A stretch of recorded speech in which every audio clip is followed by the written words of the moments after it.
Khamenei দেখালেন ইরানের সামরিক শক্তি, ভয় পেয়েছেন নেতানিয়াহু। তেহরানের এয়ারোস্পেস প্রদর্শনী পরিণত হল সামরিক শক্তির এক বিশাল প্রদর্শনীতে। ইরান প্রকাশ্যে দেখালো তাদের প্রাণঘাতী মিসাইল ও ড্রোনের ভান্ডার। ইসরায়েলের সঙ্গে জুন মাসের সংঘর্ষে অর্জিত যুদ্ধের ট্রফি বা ধ্বংসাবশেষও প্রদর্শনীতে রাখা হয়েছে। ইরান 12 নভেম্বর দেশটির এয়ারোস্পেস সপ্তাহ উপলক্ষে তেহরানে একটি মিসাইল প্রদর্শনীর আয়োজন করে। এই প্রদর্শনীটিকে ইরানের সামরিক মিসাইল ও ড্রোন শক্তি প্রদর্শনীর সুযোগ হিসেবে দেখা হচ্ছে। আইআরটিসির এরোস্পেস ফোর্স ও প্রতিরক্ষা মন্ত্রণালয় একসঙ্গে ব্যালিস্টিক ও ক্রুজ মিসাইলের সারি সাজিয়ে প্রদর্শন করেছে। প্রদর্শনীতে প্রদর্শিত অস্ত্রসমূহ MQ-4 drone, RQ-170 drone, Sejjil missile, Khorramshahr missile. Aerospace প্রদর্শনের দায়িত্বপ্রাপ্ত কর্মকর্তা জেনারেল বালালি জানিয়েছেন, আমরা এই মিসাইলগুলো তৈরি করা শুরু করেছিলাম যেগুলো আপনি এখানে দেখছেন। আজ আমরা নিজেরাই ডিজাইন করি, তৈরি করি এবং ব্যবহার করি এমন মিসাইল যা স্থল ও আকাশ সব ধরনের যুদ্ধে অপরিহার্য। ইরান প্রদর্শনীতে ইসরায়েলি সেনাবাহিনীর হারমেস ও হেরন ড্রোনের ধ্বংসাবশেষও প্রদর্শন করেছে। পোড়া ও ভাঙা এই ড্রোনগুলোর অংশ এখন প্রদর্শনীর মেঝেতে শুয়ে আছে, ইরানের সামরিক সক্ষমতার জীবন্ত প্রমাণ হিসেবে। 12 দিনের যুদ্ধের পর ইরানের সামাজিক যোগাযোগ মাধ্যমে ছড়িয়ে পড়ে বিমান হামলা ও মিসাইল উৎক্ষেপণের দৃশ্যগুলো। এই সংঘর্ষ জনগণের মধ্যে দেশের প্রতিরক্ষা সাফল্যের প্রতি আরও গভীর সংযোগ তৈরি করেছে। প্রদর্শনীতে আসা এক শরণার্থী বলেন, যে সরঞ্জাম আমরা এখানে দেখছি তা হয়তো আমাদের প্রকৃত সামরিক শক্তির 1/3 নয়। যদি আমাদের যোদ্ধারা তাদের সম্পূর্ণ শক্তি নিয়ে এগিয়ে আসে তবে তারা অবশ্যই শত্রুকে পৃথিবী থেকে মুছে দেবে। কর্তৃপক্ষ বলছে, এই প্রদর্শনী ইরানের জাতীয় গর্ব ও আত্মনির্ভরতা প্রদর্শনের একটি সুযোগ। আরেক দর্শনার্থী বলেন, আমি বলতে পারি 12 দিনের যুদ্ধ ছিল আমাদের অস্ত্র ও সিস্টেমগুলো পরীক্ষার জন্য এক চমৎকার ক্ষেত্র, এমনকি পুরনো সিস্টেমগুলোরও। উদাহরণস্বরূপ আমি শুনেছি তারা নতুন সেজ্জেলের পরিবর্তে পুরনো মিসাইল ব্যবহার করেছিল। এটি ছিল পরীক্ষা ও উন্নয়নের জন্য এক দারুণ সুযোগ। এদিকে যুক্তরাষ্ট্র ইরানের মিসাইল ও ড্রোন কর্মসূচিতে সহায়তাকারী ব্যক্তিদের ও প্রতিষ্ঠানের ওপর নতুন নিষেধাজ্ঞা ঘোষণা করেছে। ইরানের ওপর যুক্তরাষ্ট্রের নতুন নিষেধাজ্ঞা। যুক্তরাষ্ট্রের ট্রেজারি বিভাগের সন্ত্রাস বিরোধী ও আর্থিক গোয়েন্দা বিষয়ক আন্ডার সেক্রেটারি জন কে হার্লি জানিয়েছেন, বিশ্বজুড়ে ইরান আর্থিক ব্যবস্থা ব্যবহার করছে অর্থ পাচারের জন্য, তাদের পারমাণবিক ও প্রচলিত অস্ত্র কর্মসূচির উপাদান সংগ্রহের জন্য এবং তাদের সন্ত্রাসী মিত্রদের সমর্থন দেওয়ার জন্য। এই নিষেধাজ্ঞা এসেছে এমন এক সময় যখন ইরানের মিসাইল কর্মসূচি নিয়ে ইসরায়েল ও যুক্তরাষ্ট্রের সঙ্গে উত্তেজনা তীব্র হয়ে উঠেছে। ইরানের সর্বোচ্চ নিরাপত্তা পরিষদের প্রধান আলী লারিজানি বলেছেন, ইরানের ক্ষেপণাস্ত্র নিয়ে বর্তমান বিতর্ক প্রকৃত নিরাপত্তা উদ্বেগের বাইরে নয়, বরং দেশের প্রতিরক্ষা শক্তিকে চাপ প্রয়োগ এবং সীমাবদ্ধ করার একটি হাতিয়ার হিসেবে কাজ করছে। তিনি আরও বলেন, পশ্চিমাদের ইরানের ক্ষেপণাস্ত্রের পাল্লা নিয়ে মন্তব্য করা অপ্রাসঙ্গিক। এই বিষয়ে তাদের জড়িত থাকার বিষয়েও প্রশ্ন তুলেন লারিজানি। তিনি প্রশ্ন করেন, ইরানের ক্ষেপণাস্ত্রের পাল্লা নিয়ে মন্তব্য করার সাথে পশ্চিমাদের কি সম্পর্ক? রাশিয়ার হাত ধরছে ইরান, আকাশযুদ্ধে ফিরে আসছে তেহরানের শক্তি। অবশেষে তেহরান পাল্টা চাল দিয়েছে। যে দেশ একসময় ইসরায়েলি আকাশ অভিযানের সামনে অসহায় হয়ে পড়েছিল, আজ সেই দেশ আকাশে ফের গর্জে ওঠার প্রস্তুতি নিচ্ছে। যুক্তরাষ্ট্র ও ইসরায়েলের যৌথ হামলায় পরমাণু কর্মসূচি ধাক্কা খেলেও এখন ইরান ঝুঁকছে নতুন প্রতিরক্ষার দিকে, আকাশ শক্তির পুনর্জাগরণে। এবার ইরানের হাতে উঠছে রাশিয়ার তৈরি বিশ্বের অন্যতম ভয়ঙ্কর যুদ্ধবিমান সু-35। এই যুদ্ধবিমানকে অনেকে বলে আকাশের শিকারি বাজ। ইউক্রেন যুদ্ধের পর রাশিয়া আর কোনো দেশের সঙ্গে এত বড় সামরিক চুক্তি করেনি, কিন্তু ইরান করেছে। ফাঁস হওয়া এক গোপন নথি বলছে, তেহরান $650 কোটি বিশাল চুক্তি করেছে মস্কোর সঙ্গে। চুক্তি অনুযায়ী রাশিয়া ইরানকে দেবে 48টি সুপার সু-35 মাল্টি রোল ফাইটার জেট। আর এই খবরেই কেঁপে উঠেছে মধ্যপ্রাচ্যের আকাশ শক্তির ভারসাম্য। রাশিয়ার রাষ্ট্রীয় প্রতিরক্ষা সংস্থা ও তাদের সহযোগী সংস্থা KAI থেকে ফাঁস হওয়া নথিগুলো প্রকাশ করেছে ইউক্রেনীয় হ্যাকাররা। সেসব অনুযায়ী বিমানগুলো ইরানের ইস্পাহান প্রদেশের শাহিদ বাবাই বিমান ঘাঁটিতে সংযোজনের প্রস্তুতি চলছে। বিশ্লেষকরা বলছেন, এই জেটগুলো যুক্ত হলে ইরানের বিমান বাহিনী বদলে যাবে পুরোপুরি। ইরান এতদিন রাশিয়ার পুরনো MiG-29 এবং আমেরিকান আমলের F-14 বিমান দিয়ে আকাশ পাহারা দিত, কিন্তু গত জুনে যখন ইসরায়েল অত্যাধুনিক যুদ্ধবিমান নিয়ে তেহরান থেকে মাত্র 80 কিলোমিটার দূরে বোমা বর্ষণ করে, তখন ইরান প্রতিরোধে পাঠাতে পারে কেবল একটি পুরনো MiG-29। ফল 2টি F-14 ওড়ার আগেই ধ্বংস। এই ঘটনার পরে তেহরান বুঝেছিল শুধু মিসাইল বা ড্রোনে হবে না, চাই আধুনিক আকাশ প্রতিরক্ষা।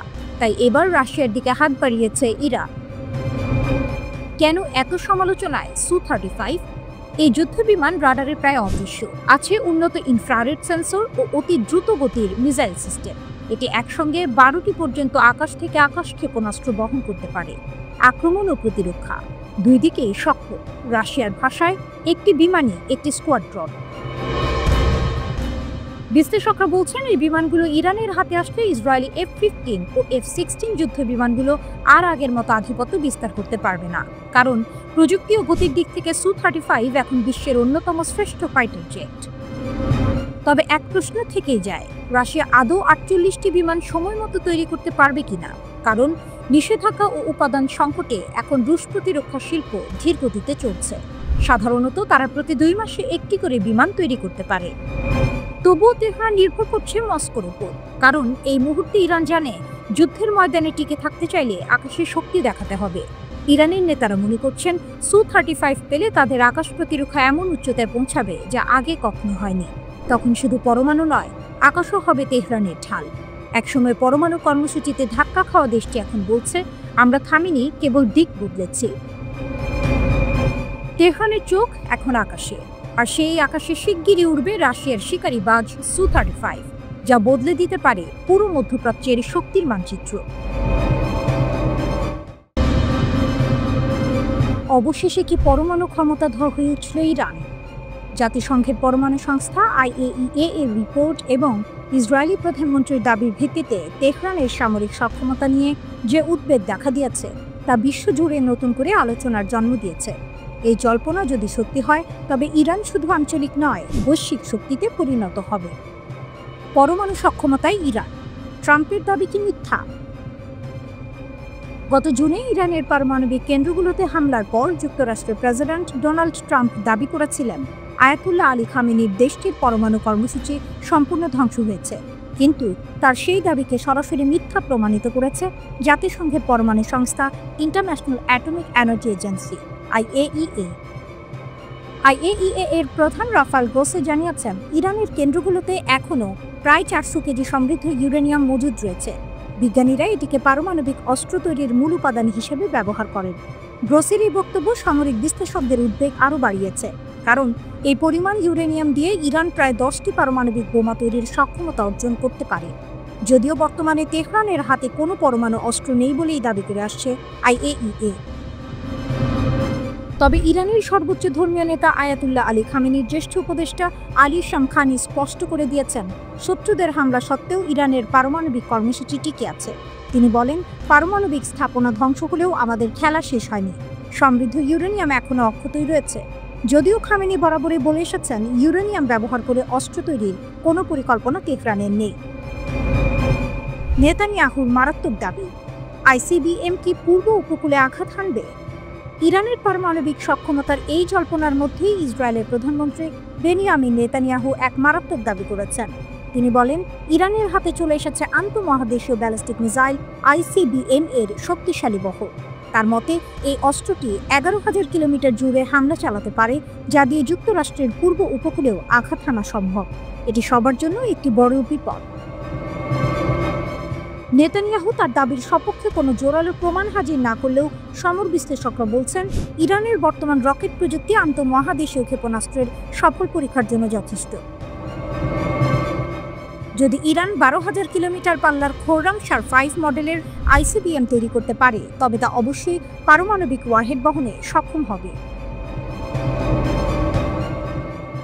যুক্তরাষ্ট্র ও ইসরায়েলের চোখ ফাঁকি দিতে সক্ষম হবে তো ইরান?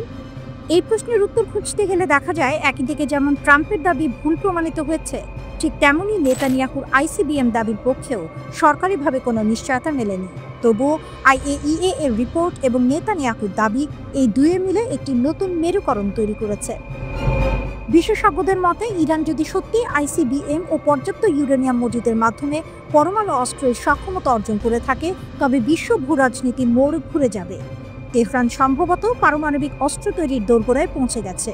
আর যদি এই ক্ষমতা আন্তঃমহাদেশীয় ক্ষেপণাস্ত্রের সঙ্গে যুক্ত হয়, তবে তা শুধুমাত্র ইসরায়েল নয়, বরং যুক্তরাষ্ট্রের মূল ভূখণ্ডের জন্য মারাত্মক হুমকি।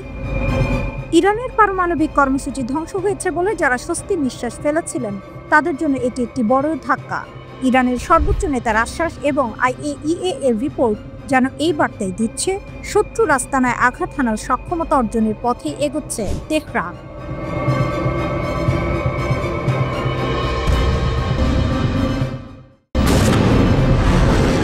ভূগর্ভে লুকানো আগুন। ইরানের গোপন ক্ষেপণাস্ত্র শহর কাঁপিয়ে দিলেও পশ্চিমকে। শত্রুরা হয়তো কল্পনাও করতে পারেনি ইরান এতটা শক্তিশালী, এতটা প্রস্তুত, এতটা অদৃশ্য। দীর্ঘদিন ধরে নিজেদের সামর্থ্য নিয়ে তেহরান ছিল নীরব, কেবল মাঝে মাঝে গর্বের আভাস দিত। কিন্তু সাম্প্রতিক ইসরায়েল আমেরিকা বিরোধী যুদ্ধের পর থেকে যেন একের পর এক গোপন রহস্য উন্মোচন করছে আয়াতুল্লাহ খামেনির দেশ। আর এবার যা স্বীকার করেছে ইরান, তা শোনার পর পশ্চিমা বিশ্বে নেমেছে অস্থিরতা। ইরান জানিয়েছে তারা তৈরি করেছে ভূগর্ভস্থ ক্ষেপণাস্ত্র শহর। হ্যাঁ, শত্রুদের চোখে অদৃশ্য এক শহর, যেখানে মাটি ফুঁড়ে উঠে আসতে পারে হাজারো ক্ষেপণাস্ত্র।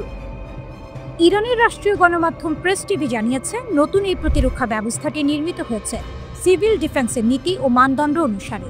এই প্রকল্পের লক্ষ্য একটাই, আকাশে নয়, মাটির নিচে লুকিয়ে থেকে আঘাত হানা, যখন শত্রু বুঝতেও পারবে না কোথা থেকে আসছে বিস্ফোরণ।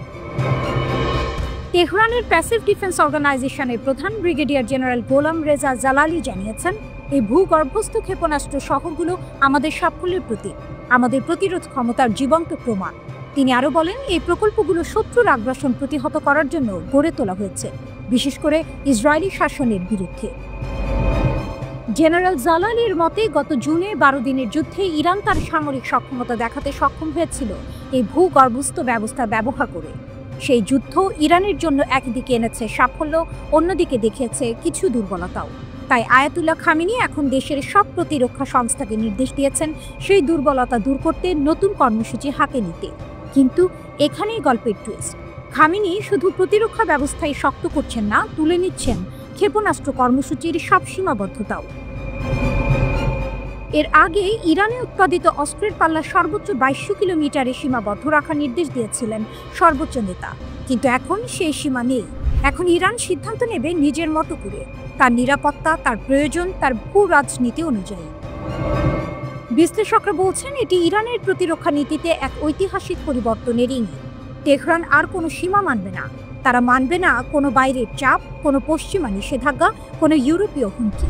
এই ভূগর্ভস্থ ক্ষেপণাস্ত্র শহরগুলো এখন শুধু ইরানের গোপন অস্ত্রভাণ্ডার নয়, এটি এক প্রতীক অদম্য প্রতিরোধের, নিঃশব্দ শক্তির, এবং সেই দেশের যে ইতিহাসের প্রতিটি আঘাতকে বেঁচে থেকে জবাব দিয়েছে। পশ্চিমা বিশ্বের চোখে এখন ইরান এক রহস্যময় ছায়া। যে দেশকে ধ্বংস করার স্বপ্ন তারা বহুবার দেখেছে, সেই দেশ আজ নিজের মাটির নিচে গড়ে তুলেছে এক অদৃশ্য দুর্গ।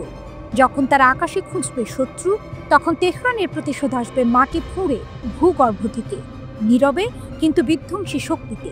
এটা ইরান, দৃশ্যমানের চেয়েও ভয়ঙ্কর, অন্ধকারের মধ্যেও যার আলো জ্বালে প্রতিরোধের আগুন হয়ে।